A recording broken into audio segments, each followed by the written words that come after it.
Today we're talking about following the cloud and taken back to Exodus 13:21 through 22. And that's the story about how the Lord led the children of Israel out of the land of Egypt, where they were in bondage for over 400 years.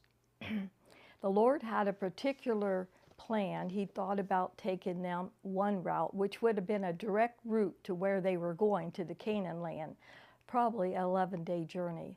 But there was Philistines there. There were giants there. And the Lord was thinking they might get afraid and decide to go back to Egypt. Now I want to talk about something. Sometimes, the Lord is leading and trying to guide us somewhere, but we come up against things in our life, excuse me, that can seem like giants facing us. And we are tempted to go back to something that He already was bringing us out of. Even if it would have been a better way, a shorter way, we sometimes get afraid in our flesh. And just like the children of Israel. So the Lord took them by way wilderness through the Red Sea. So they come out of bondage. It was a really rough over 400 years. A lot of things going on, treating them very poorly. But can you just imagine? They get to this Red Sea in this water. And I could imagine standing there wondering, wow, why in the world would you bring us out of this land of Egypt just to lead us to this? How are we supposed to get over to the other side? Here's this big body of water.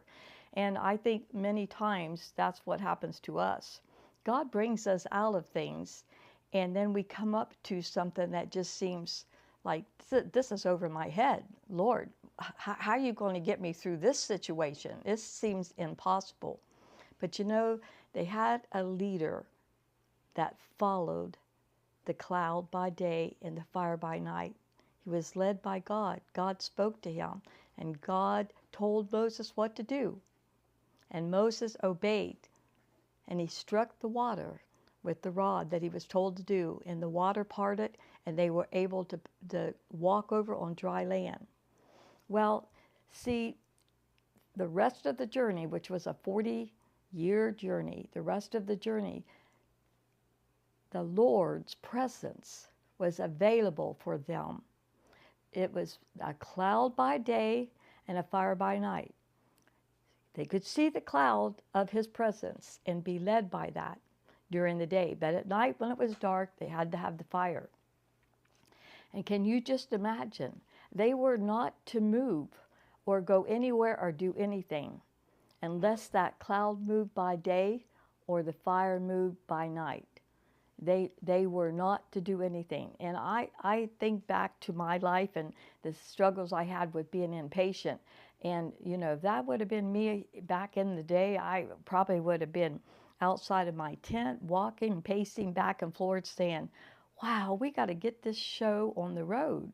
I mean, we've already been here a month, and we got a place to get to and to go to and people to see and things to do. What are we doing?